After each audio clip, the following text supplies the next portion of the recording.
out of my office a lot of the time. Like, I genuinely believe that if you spent 10 minutes a week just saying to your partner, what did I do this week? Tell me 3 things I did this week that made you feel loved. I think you'd be surprised at the answer. Like, I think you think you know the answer, but you'd be surprised. If your husband, if he said to you, what are 3 things I did this week that made you feel loved? The practical, actual answers, you might not be able to predict those. Like, he might not have been able to guess in advance what they are, because little things make us feel loved. And by the way, if you have courage and you go into this transaction saying, hey, we're going to not hear this defensively. I Like, we're forgot going to Mom speak said honestly, and we're going to the hear garage. in a non-defensive way. Go outside. Smell. I don't want to make the garage smell.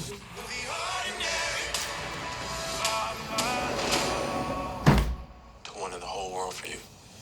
Reminders of him. Rated PG-13. Get tickets now. Defensive way. Then you can ask another question, which is, where did I miss the mark this week? What are 3 things I could have done better this week? What were 3 things I did this week that made you feel less than loved or less than seen?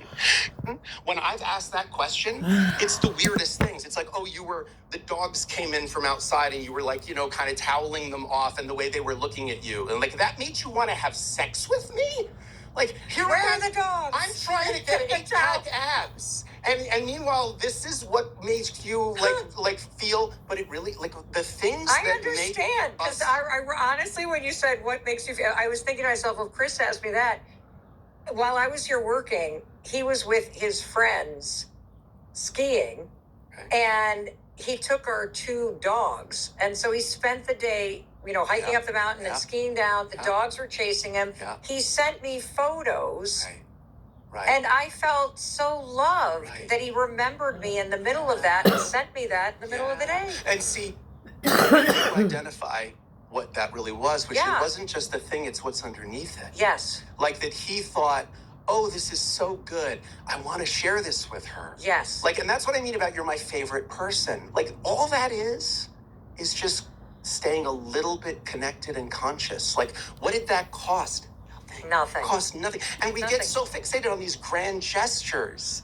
Like, oh, love is about like these grand, I'm going to plan a birthday party, I'm going to make it huge. And listen, there's value in grand gestures, but like day-to-day things like that, that's the thing. And by the way, it works in both directions. Like, I guarantee there's some little thing you do that you may not even think is that big of a deal, but that's the thing that makes him feel deeply connected, valued, seen, understood, safe, like emotionally, and all. Like, even just the fact that he's, he loves the dogs as much as you, because the shared connection of things you love, like whether that's your children, whether it's companion animals, whether it's an activity, whether it's a friend group, there's something about knowing, like, oh, this person feels this as deeply as I do.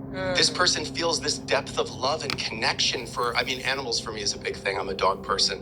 But like, there's something so beautiful about sharing that with someone and knowing, oh, it's okay, I'm away, because this person loves the dogs as much as I do and panders to them as much as I do and will send me photos and will, do all the little things that I do when I'm out so that I know that the dogs feel safe and loved. To me, like, that is so easy to just articulate to each other and remind each other. Like, I don't think it takes the magic away to know that and to hear that. Like, I think if Chris heard you say, do you know how special that made me feel? Do you know how beautiful that was? Like, do you know how much more that makes me love you and feel seen by you when you did that? You'd be like, I was just taking a picture of the dogs. Like, but meanwhile, like, it's not the thing, it's what's underneath, it's what it's emblematic of. And I feel like so many of us have so many of those things. But we don't say it. And they're good and bad. Like, if you're the kind of person like me, I like all the dishes out of the sink by the end of the day. Like, and I like doing dishes, because unlike the practice of law, there's like a middle and end and you're done. And it's like, oh, everything's clean. Whereas with cases, it's like I could work 24 hours a day and there'd still be more to do. It's not about like leaving a sink full of dirty dishes. It's about, what do those symbolize? That symbolizes, that I like things a certain way, and it's not that important to you. assume I'm going to take care of this thing and that, you don't have to, like, it's always the thing under the thing. And if early on in a relationship, when there's still all this abundance of goodwill and connection and optimism, if that's when you say, hey, let's figure out how to keep this here with these little tiny practical discussions, communications. Again, whether it's an email we send each other once a week with that list, or whether it's we go for a walk and it's like our walk and talk once a week and we do this. I think those kinds of practical little things are the way you stay connected, period. Well, just to make sure as you were listening or you were watching here on YouTube that you got just those two simple questions. The first one was, what are 3 ways that I made you feel loved? Made you feel loved. Yes. And the second one was, what are 3 ways where I missed the mark? Yeah. That's it. And you might want to throw in, here are 3 ways you made me feel loved this week. Like just to, because again, I'm a believer in that positive reinforcement. Absolutely. Well, you don't beat your dog into becoming well behaved. Yeah. You love them into it. You reward good behavior. This is like basic. I've gone from hating you.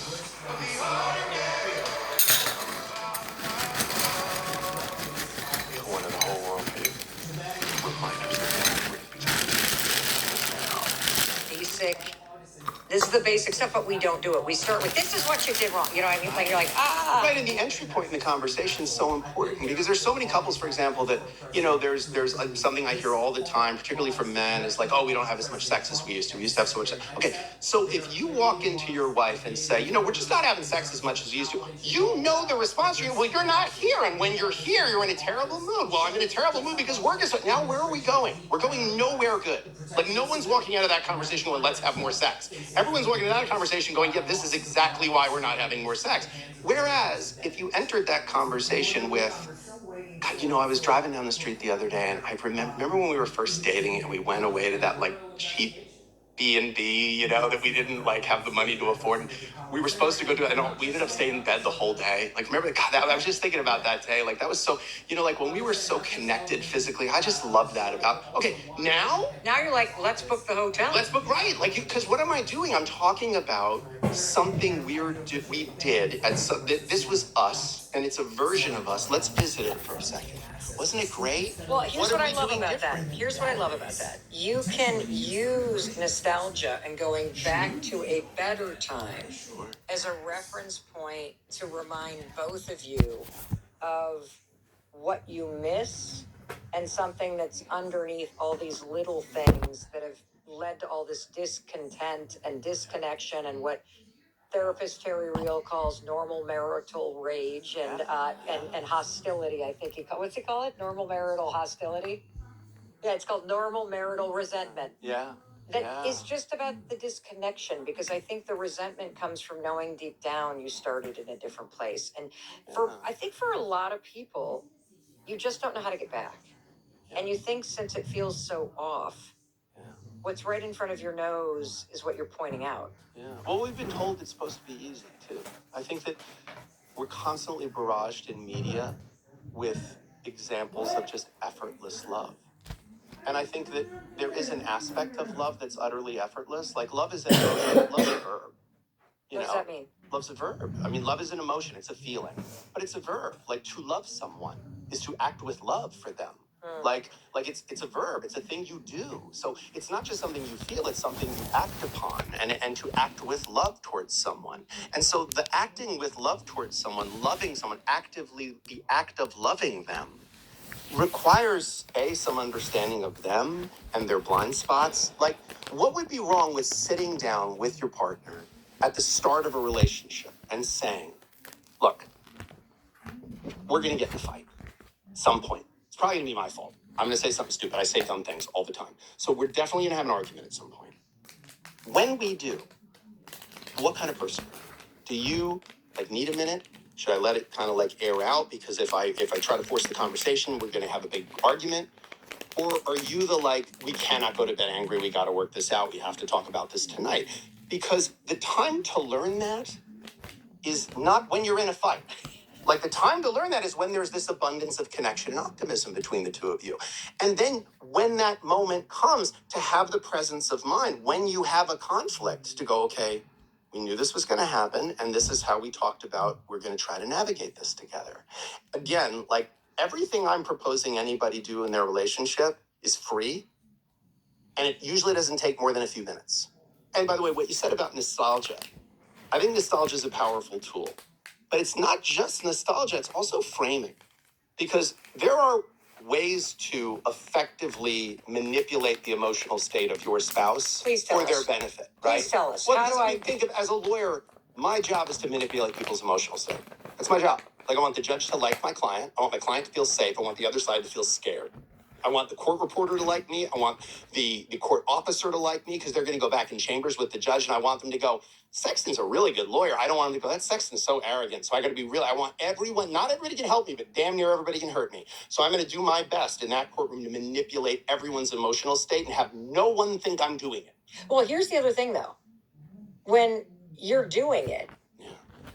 you're very authentically intentional 100%. because that's what you actually want. 100%. And by the way, you know, because people hear the word manipulate, but what you're actually being is you're being super strategic because you do want the court officer to think you're an excellent lawyer. listen, I manipulate the screw because I want the thing to be screwed into the wall. Yes. Like, manipulation is not in and of itself anything nefarious. Yes. Like, when you know, an example I've given before is, so I'm a trial lawyer, so I try to be like clean shaven. I don't get to have that like, oops, I didn't know I was sexy stubble that's so popular. So I have to like be clean shaven. But on the weekends, I like to not shave.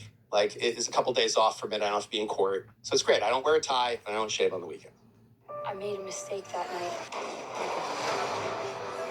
You're gonna live in your sadness or die in it? I'm gonna live in it. I thought I lost everything, but maybe I found something worth saving. Reminders of him, rated PG-13. Get tickets now. Shave on the weekends. By like the second day, by Sunday, I have like scruff and it's kind of coarse. Yep. And I was dating a woman who had very sensitive skin. Mm-hmm. And anytime I would like go to kiss her, she would go like, oh God, like your beard's so scratchy. And immediately in me, I went like in my head, like, like, all right, so now I got to shave on the weekends too when I see you. That relationship didn't work out. Not surprisingly, not for that reason, but it didn't work out. My next relationship, she had the exact same issue. She had sensitive skin. But her response, her way of handling it was, I would shave, and she would invariably come up and go, God, I love it when you're clean shaven. Like, it's like you remind me of like John Hamm, like with Don Draper and Mad Men. Dude, I would shave 3 times a day. I would shave, and I'd be like, oh, I just shaved today. And she'd be like, oh my God, I love it. Okay, what did she do? What did she do but manipulate me in a positive way? Like, all she was doing was saying, instead of framing it as something I'm doing wrong, she framed it as, here's this opposite thing you do that, oh, I love it. And now I want to please my partner. I want my partner to feel good about me and think I'm sexy and so of course I'm going to want to move towards that. Right. And not pull away from it. So a lot of it is about framing. Nostalgia is a very powerful tool, but it's really like, how do we frame what it is we're trying to accomplish here? And really focusing often on the things that are going well and that you like, and tripling down on what they're doing well. Because, I mean, let's be honest, the world is like constantly criticizing us. And even constructive criticism is criticism. Like, and it doesn't feel great to have this person who's supposed to be your favorite person and you're their favorite person and they're criticizing you. Like, everything is criticizing you. Like, what's right in this connection very often is the cure for what's feeling wrong in it. And criticism is rarely the path there. If you really think about kind of all those little mistakes, kind of like a mechanic that can tell you what's going to go wrong with the car, what do you feel are the list of mistakes that people make in long-term relationships that lead to divorce or lead to all the problems that we may not realize? And I realize that you've already said that underneath it all is disconnection, but what are those mistakes that we need to really know about? Yeah, I mean, I think if you start with, where are we when we meet and fall in love? We fall in love super fast. I mean, we really connect with the person so instantaneously. And then we we fall apart the same way we go bankrupt, which is very slowly and then all at once. You know, it's like this little tiny, little bit, whoop, off the cliff. And so I think it's the same thing with falling out of love. And so the big relationship killers are infidelity, financial impropriety, you know, outright deception. Like, and that's huge. Like, I would say a good 85% of the divorces that I'm involved in, infidelity has some role in it. Why do you think that is? Because I think we have the same reason why so many people want to get married. We have a human desire to connect to another person. I think we're social creatures. This is something in us. Like, we want to connect with another person. We need desperately to be interested and interesting. And we want to feel loved. We want physical connection with another person. We want the attention that comes with physical connection. You know, we want I think whether it's marriage and the early days of marriage or dating or the early days of infidelity, it's not just the other person that we kind of fall for. It's also who we feel like when we're with them. You know, like, you stand a little taller when someone sees you as so beautiful or so handsome. Like, you feel like a version of yourself. Like, everyone I talk to in my office who's had affairs, very often they'll say, like, look, I love my spouse. I never stopped loving my spouse. But, like, my spouse doesn't find me beautiful or handsome anymore. Like, nobody, you know, like, and I've stopped. And then I met this person and, like, I'm fascinating to them. They tell me how beautiful I am or how handsome I am. And I actually feel that. Like, I feel that way because it's so lovely to be told, you know, you're so wonderful. I'm enjoying being, and even just the two of us right now talking to each other, there's something so beautiful about, like, oh, what you're saying is so interesting. I'm enjoying talking to you. Like, that's such a lovely exchange. So it's a natural human, like, if you think about, like, the 7 deadly sins, Right. you know, all they really are is like 7 very normal human things taken to the wrong level. Like, we want to eat. Okay, gluttony. We need intimate connection with another person. Lust. You know, we get angry when someone hurts us. Wrath. Like, if you look at those things, all it is a normal human thing weaponized. So I think that's where we lose the plot in that we just forget, like, the most common thing, again, is just that disconnection. And that disconnection can be in the form of, I'm disconnected from the me you made me feel like. Yes. Which is a me problem. Which typically, by the way, I'm sure you see this, is that when you have a relationship where there's been infidelity and the person who's cheating is feeling seen and feeling like they can stand taller and feeling like they're interesting, the person who's being cheated on is like, well, I wanted that too in our relationship, you asshole. Like, what? Like, I was missing that too. And so you can see that the disconnection and the lack of feeling cared about is happening for both of them. It's happening for both of them. And I made a mistake that night. You're gonna live in your sadness or die in it? I'm gonna live in it. I thought I lost everything, but maybe I found something worth saving. Reminders of Him, rated PG-13. Get tickets now.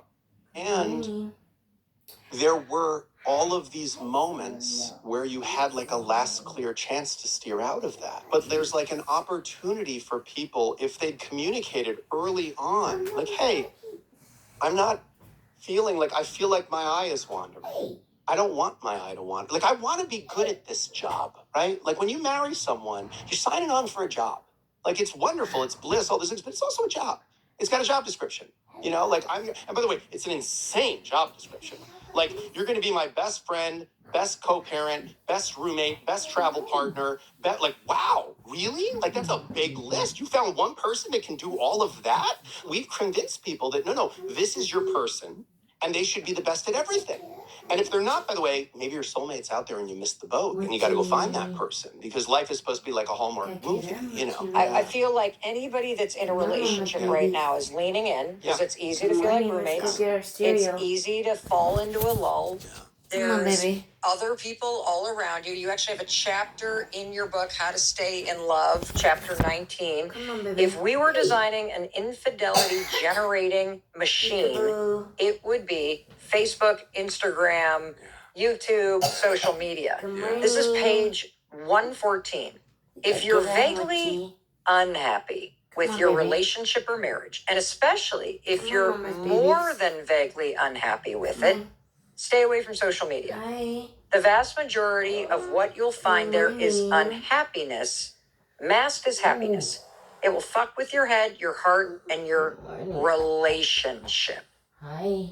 And you talk all about how Come on, social Mama's media is the babies. single greatest breeding ground ever for infidelity. Nothing that has come before, not swingers clubs, key parties, chat rooms, workplace temptation, Yes. Ashley Madison, Tinder, Grinder. No, not even porn. Comes within 1,000 miles. Yeah, I stand by that. Why? Get on my back. Because it's just a perfect storm I know I'm of gonna charge it when you're at school. of attacks on the institution of a monogamous marriage. Like you have a innocuous reason you should be using this technology. Oh, Right? meaning you got to cover. You're like on it all the time I for have work to or be. whatever I'm on it else. for Yes. work, or I wanted to see what this person's up to, or oh, the Facebook group of blah blah blah is for our kids thing, or like there's a million reasons you'd be on your phone that are totally innocuous. Right. Unlike a strip club. Unlike a strip club. Or if, for example, I think that one of the moms at my son's soccer practice is attractive.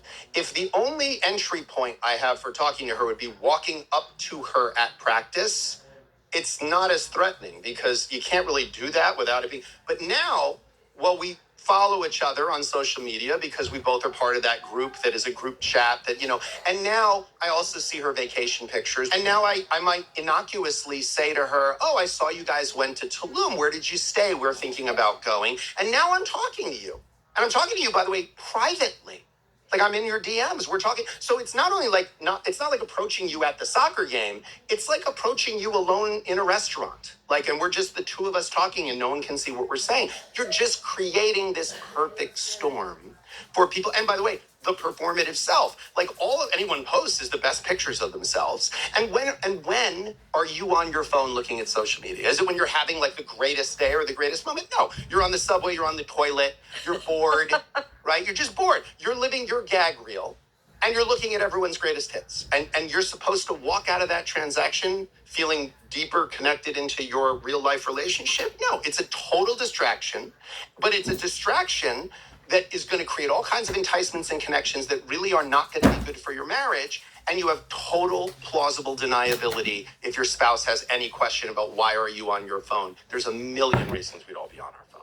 So yeah, it's a perfect storm. Like as divorce lawyers, we owe the people who made these platforms a debt of tremendous gratitude because they have given us job security. So if you're in a committed partnership, Yeah. what is the kind of ground rules around social media for yourself? Yeah. And for your partner. I like how you framed that question because I think a lot of this has to do with what are you doing? Yes. Because I think most people who are married would like to have a happy marriage. So just like most people would like to be in good shape.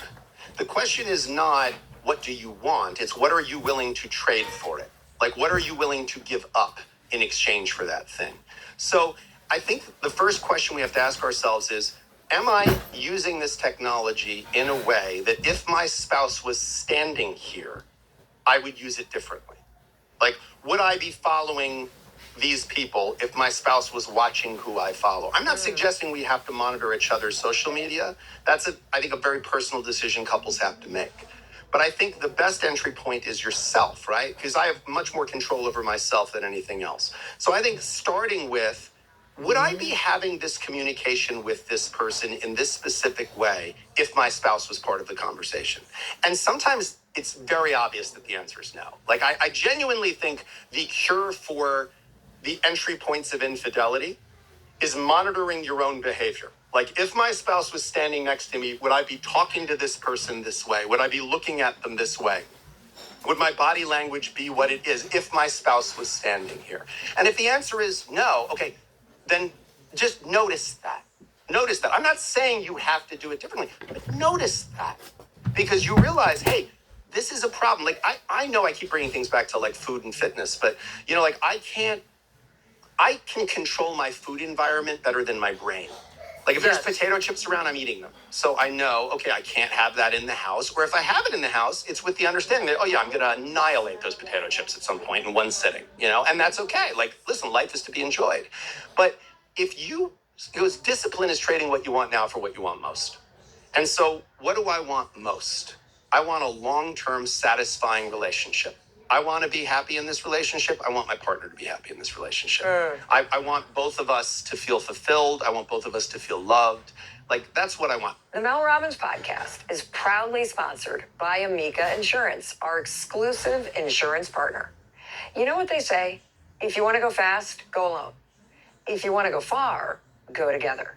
So go with Amica and get coverage from a mutual insurer that's built for their customers, one that looks after what's important to you together. Auto, home, life, and more. Amica can help you protect what matters most. Visit Amica.com and get a quote today.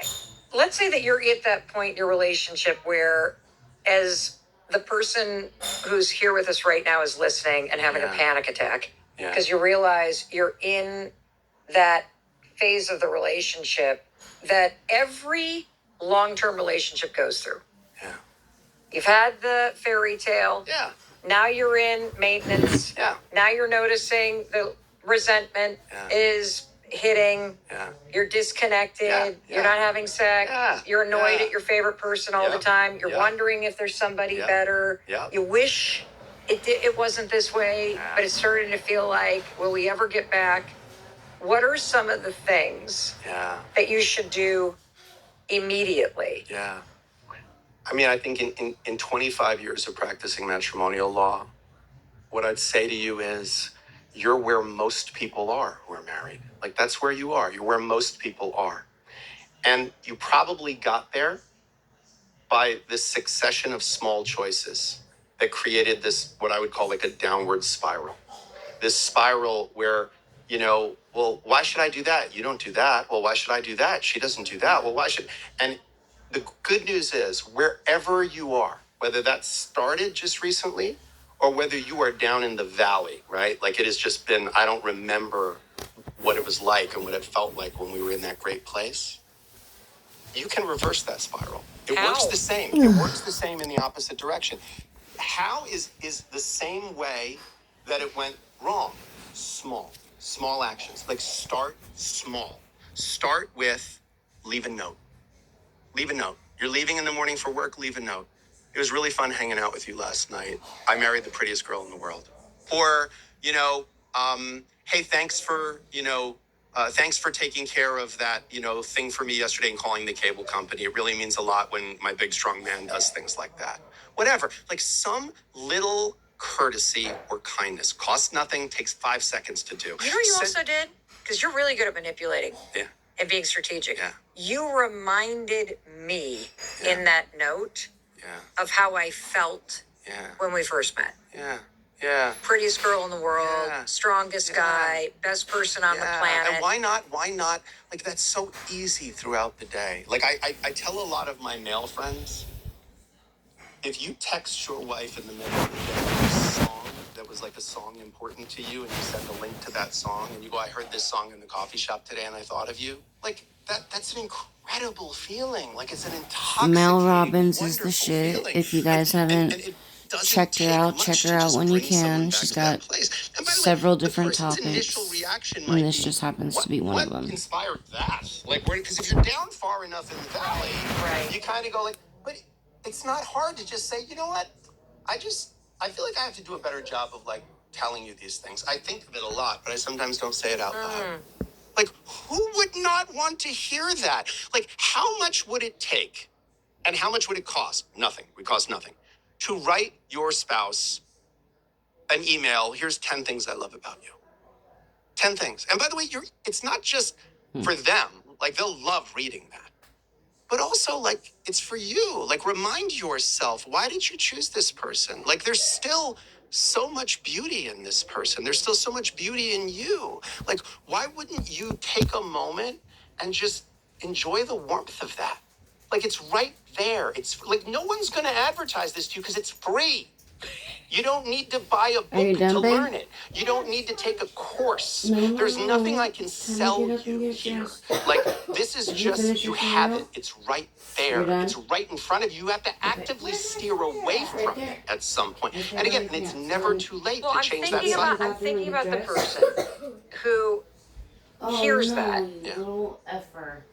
The writing Okay. the email Yeah, of there's 10 your kids right there, things, babe. and Girls can go in the bathroom I and think get we can dressed. get so sequestered in our corners that your immediate reaction is either I can't think of 10 or why aren't they writing it to me?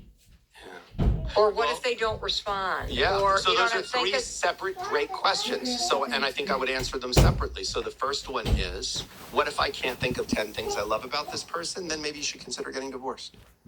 what? I mean, if you're Yeah. telling me you're For married real. to a person and you can't think of 10 things you love about them, there are 8 billion people in the world. Mm-hmm. Maybe you're married to the wrong one. Like, sometimes happily ever after means True happily that. ever after separately. Like, I'm divorced. My ex-wife is one of my favorite people. She's amazing. I love her very much.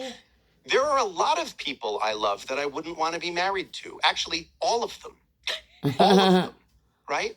Because it's a very specific kind of relationship. If you're telling me I can't think of 10 things, this person I chose out of 8 billion other options to be my most intimate partner in life, I can't think of 10 things I love about that person, maybe you should consider a divorce because that's an insane reality. And by the way, okay, maybe you've grown so far apart. My ex-wife has been remarried for 15 years to an amazing guy who's absolutely nothing like me personality-wise and perfect for her. And I have to tell you, I love her. I love him. We're like a weird family. But the truth is, like, God bless. Like, God bless. She found the lid for her pot. Amazing. Amazing. I'm so glad.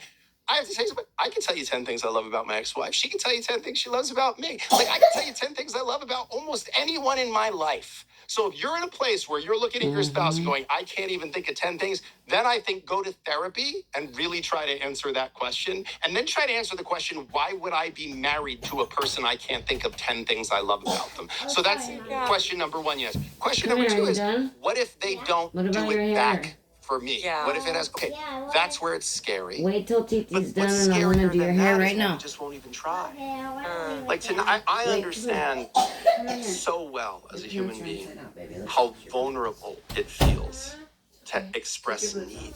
And it's hard for me. I don't know if it is for you, but it's hard for me being that kind of person to say, I really need help. I can't do this myself. Yeah. See the writing right And here? it's humbling. It's getting easier as I age. It's one of the things I actually like best about aging, is that it's okay for me to say, like, oh, I need some help with this, or oh, I'm not so good at that. Are you good at that? Can you help me with that? Like, and maybe there's things I'll be able to help you with, which, by the way, at its best is what marriage is. So true. You know, it's about like, hey, how can we become like complementary pieces to each other and to create this beautiful whole together? So I think that's an amazing opportunity is to really say to yourself, like, hey, I'm going to try. I'm going to try. And it's brave to try. And it's scary.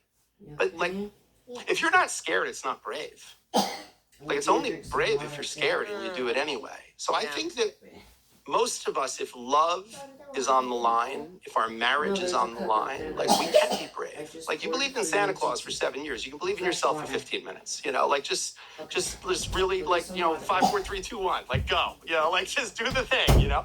So I think try. And at least that way you'll know where you stand.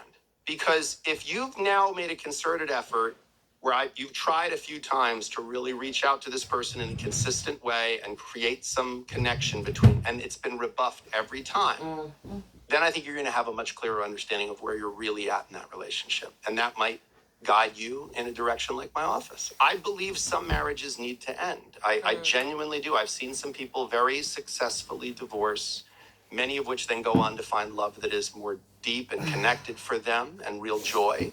They're better people and they're better parents after their divorce. And I think we do the world a disservice to view all divorces as failures. I don't believe it's a failure. I don't believe my divorce was a failure. It produced 2 amazing children that are now amazing adults. I became a better man by virtue of my connection to her. I'd like to think she would say the same about herself. She went on to find tremendous love in her life. I have too. There's tremendous value in connecting well, disconnecting bravely and maturely if you can do it. What did you learn about yourself and about relationships by going through your own divorce? My divorce was, very boring because we're both very reasonable people who concede the possibility of our own error. And we fell in love as Ready for me to do your teenagers, hair? basically. We met in college You gonna and we leave it got down or married want a at ponytail? 22 and had a kid at 24. So we were babies. You want me to do Um, half up, half down? What I learned is that, Ponytail? that there are a lot of people in the world that I love that I wouldn't be appropriately married to. I also learned that the job description of a husband and of an ex-husband are two different things. I'm a really good ex-husband. I'm a really good father. I'm not a great husband. Like, I don't have the patience.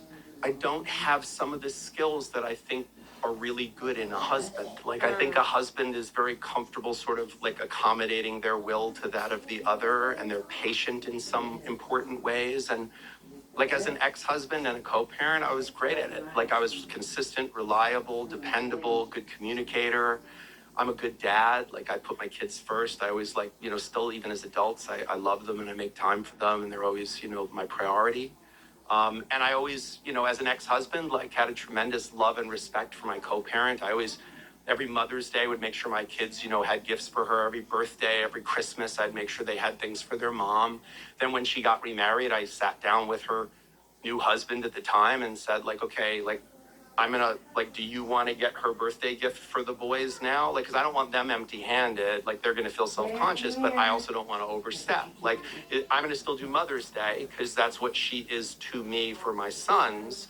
But maybe you'll get the boys' Christmas gifts with her. And like, we had this discussion. He was a divorced guy himself, so we were like, it was this really lovely, like, oh, how are we gonna shape shift this dynamic? So I learned a lot about how you can disconnect in like a very beautiful way and have a non-traditional kind of family that, is joyful. I learned a lot about how divorces don't have to always be the kinds of things that I was handling even at that time. I was already a divorce lawyer at that time. I really thought divorce was always this knockdown, drag out battle that you need someone like me. And you don't always need, like, you can do it with a scalpel. You don't always need a chainsaw. Like, I'm kind of a chainsaw. And so it was really lovely for me to learn, because if you think about divorce, the ones you hear about, like, if I go to a cocktail party, I don't go to a lot of cocktail parties, but if I went to a cocktail party and somebody said, what do you do for a living? And I said, I'm a divorce lawyer. And they go, oh my God, you must have stories. And I said, oh my God, if I got one.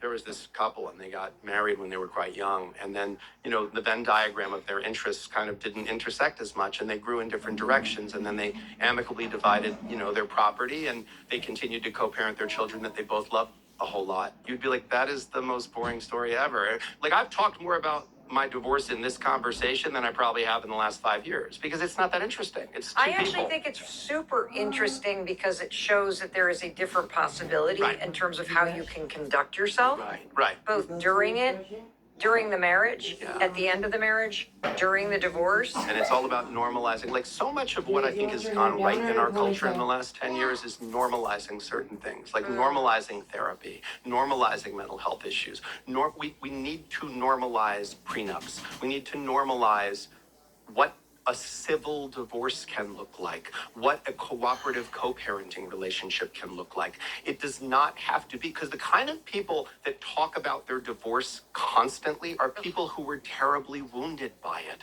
I understand. It became a formative trauma in their lives, and it became something that everything comes back to. I get that. I've seen a lot of people who've been victimized by that kind of a divorce. But That night, I made a mistake. Can play with this for a little bit and then we're gonna go. No, no one's letting me see my daughter. go right now. You've taken the worst moment of my life and made it into who I am. Why are you here? It's just gonna make it so much worse. Huh? I want to be a part of your life. Okay. I'll never give up. Reminders of him, rated PG-13. Theaters Friday. We have about 10 minutes and then we're gonna go. But that has now become culturally what we think divorce looks like. And that is the unbelievable minority of divorces. The Wait a minute, majority. so the minority of divorces Yes. are the high conflict, Yes. people are destroyed for years Yes. after. Yes. What is the majority? The majority is two people that at some point were deeply connected to each other, lost the connection, and now have usually children in common or extended family in common, and they need to end the relationship, but they don't hate each other. Or if they're angry at each other, their love for their children is much greater than their dislike of each other. Like I always tell people, a divorce is like a table. It's got 4 legs. There's you and your lawyer, and the other side and their lawyer. All you need is one of those legs to be off. Doesn't matter how nice and straight the other legs are, that table's falling down. Like one irrational person or one person with like bad faith intentions is going to make this into something much uglier than it needs to be. I want to finish up the topic of the signs Yeah. and really giving the person listening the just resources or the awareness Yeah. so that if there's a chance for this to spiral back up, you Yeah. can. You know, based on all your experience, what are the signs Yeah. that you are headed for a breakup or for divorce? The ones that you actually see. Yeah. Like, because I bet you go to a party or you can walk into a room Yeah. and you can literally be like, in a year, Yeah. 5 years, Yeah. they're in trouble. What you have to do first is look at your baseline. So, like, look at what it was you did when you were still connected to each other. Like, how did you interact with each other? How often did you have physical intimacy? How often did you spend time together, just the two of you? What did you do separately and what did you do together? Because until you look at your baseline, you won't know how far you've drifted from your baseline. Relationships change, people change, their bodies change, everything changes. But the question is when did it change by default or by design? Have you ever thought or talked about as a couple why it's changed, and are we both okay with that? Or is it something that one or both of us feel like, hey, we might have lost something in that process? So I think, again, baseline is a really important thing to be thinking about. Then one of the first things I observe when I'm seeing the cracks in a couple, like when I walk into a room or I'm watching, one of those housewife shows, and I'm like, oh, they're definitely getting divorced, and they're definitely getting divorced. Like I often tell people, to me, the surest indicator of a divorce is not anything anyone says, it's a sound. And it's this sound. It's just that, like when the other person's talking and there's just this like oh yeah, what? Yeah, okay. Like, why are you bothering me with what you're saying? Or that like kind of eye rolling. Like it's just those subtle discourtesies and disrespects. It's the tone, it's the body language. Like that's a huge piece. So when you're looking at signs, look at how you physically relate to each other. I mean, you've seen couples, I'm sure, where it's I'm like, why are they? Even when they touch each other, it's like, when you're first together, like you touch your skin and it's like an electric bolt through you of like, oh my God, this person touched me. It's like, oh my God, our legs touched. Like, it's just that, and thank God that passes or we just never get anything done, but it's supposed to sort of pass and become like still something comfortable and connected. Because all that person, maybe you don't like holding hands, that's okay, but maybe they're trying to connect with you. Yeah. So do you want to connect with them? Like, and if it's that I don't like sweaty hands, okay, so put your arm around me. Like, lean in and do something like meet each other halfway. There's a lot of these little tiny physical and verbal disconnections. Like, even just the act of when your spouse is talking to you, if you are on your goddamn phone, like that to me, like watching couples sitting there, and one of them is talking and the other one is sort of going through the phone, and you see them doing that. What? Oh, yeah, Like, all I'm saying to you is you're not important. You're not important. You're not as important as this. And then what do you meet that with? Very often people meet it with, like, they'll either keep going and condone that behavior, or they'll stop and go, well, I'll let you finish. Go ahead, no, finish what you're doing on the phone. And now that feels accusatory. Because that person's like, well, no, I was trying to look at this thing. They weren't trying maybe to insult you. The two things I say that everybody accuses me of being unromantic, that I actually think are two very romantic sentiments, is one, marriage is a job.